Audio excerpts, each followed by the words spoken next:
Welcome back to Montana this morning, everyone. The time is now 6:48. We're looking down at the Oasis Water Park in the Heights. 64 degrees right now, but that temperature is going to keep climbing throughout the day. And you might find yourself at the Oasis Water Park if you want a nice cool down.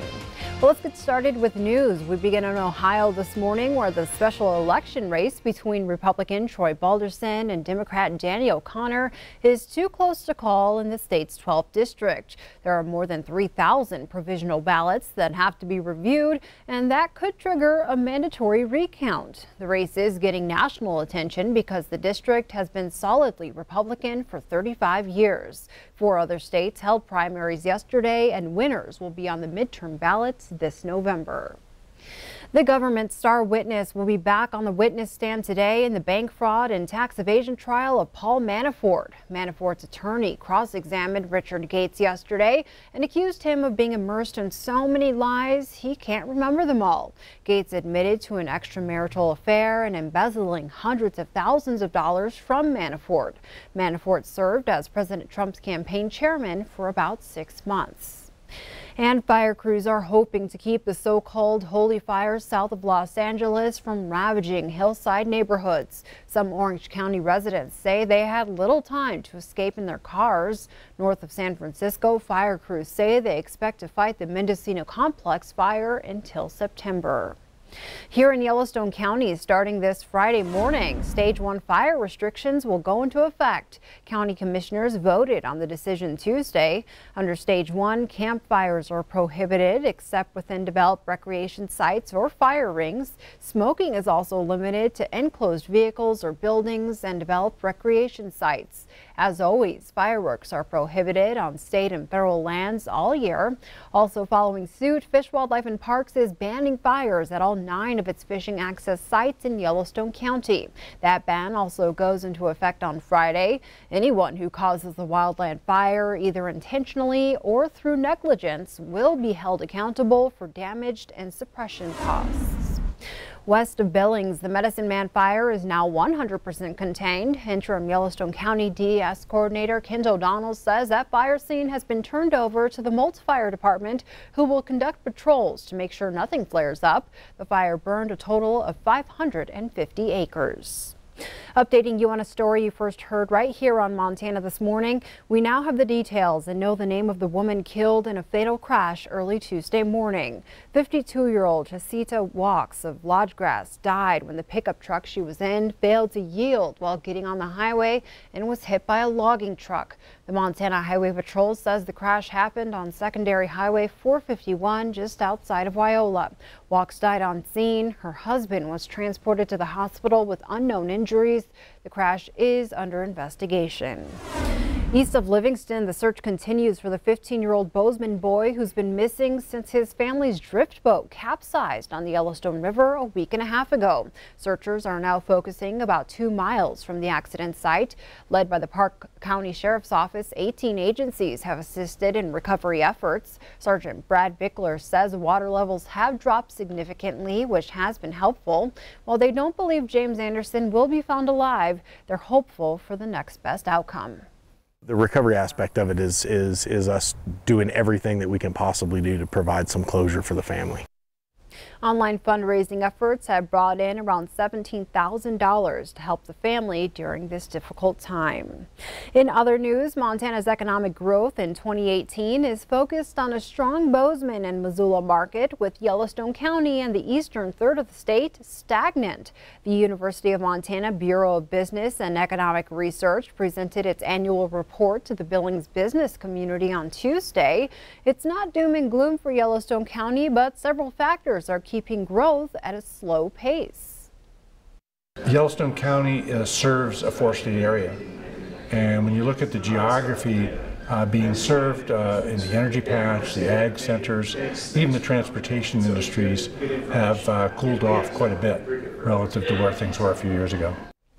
Gallatin County is the strongest region for job growth in the past year, adding almost 2,500 jobs in 2017. Both Flathead County and Missoula County added over 1,000 jobs. By contrast, the state's largest county added less than 500 jobs, and the outlook shows slow growth in Yellowstone County this year.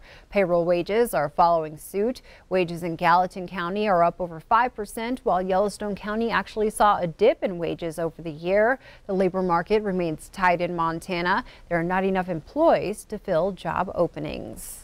Meanwhile, the first cases of equine West Nile have been confirmed in Montana. The cases were reported in Musselshell and Lake counties. The same mosquitoes that transmit West Nile to horses can transmit the disease to humans. Chilling through any puddles of stagnant water, changing and cleaning water troughs, and vaccinating your livestock are all great ways to protect you and your herd. Signs and symptoms of equine West Nile include muscle tremors throughout the body, muscle weakness, or a lack of balance in the hind end. And our last story for you on this Wednesday morning, a Florida boy is on a mission to thank police nationwide. He delivered donuts to Helena police officers and Lewis and Clark County Sheriff deputies on Tuesday. Tyler Karak, also known as the Donut Boy, began his journey in August of 2016. Now he's visited 37 states, delivering more than 70,000 donuts. Tyler wants people to know they shouldn't be afraid of cops. Tyler and his mom have big plans to keep their effort alive as a future nonprofit. They risk their lives every single day for strangers, and every single day they put on that uniform is the reason to thank them. I think it's amazing that I get to thank all these police officers and see all these cool things. I told my mom, I told you I can go across America. And Tyler says he wants to be a K-9 officer when he grows up. Wyoming and Idaho are his next delivery stops. Ed, I've read about this kid before, and I'm so glad he made his way to Montana. I was thinking, don't forget about us in Montana. So he made his way here. And did you see that cape he was wearing? That's pretty cool. He had little donuts all over it. He really is Donut Boy. He really is. I'm checking out all the donuts there too. Ooh, if there was any leftovers, good. day old, they're not so bad. Yeah. He's welcome to stop by here anytime. Anytime.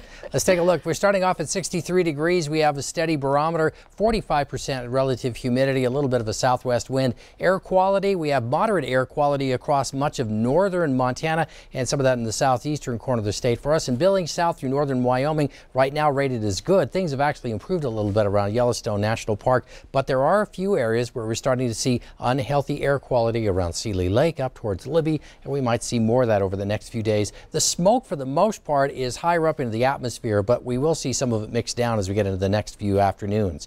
Temperatures in the 40s, 50s to 60s. Right now, 63 in Billings and 64 in Glasgow, a couple of the warmer readings. Cody right behind at 61, but it's cooler. 49 for you in Livingston, 59 in Sheridan and in Miles City. Across the region, we're also watching, for the most part, we see the minus signs. That shows that the dew point's a little bit lower than it was yesterday, which means the air is getting drier and drier. Yesterday, we showed you it was getting drier, now even more so. So in the afternoon, as the temperatures start to heat up into the 80s and 90s, we're going to see relative humidity numbers drop down into the teens and low 20s. By later in the week, they could be as low as even the single digits as this high pressure area continues to move in. So a little nudge up in the temperatures today compared to yesterday. Even hotter for tomorrow and continuing to build up. The shaded areas show where we have a heat advisory into effect for most of northern Montana tomorrow, and then we shift over to fire weather conditions as we start looking in towards Friday. That's likely going to turn into a red flag warning as this cold front shifts through,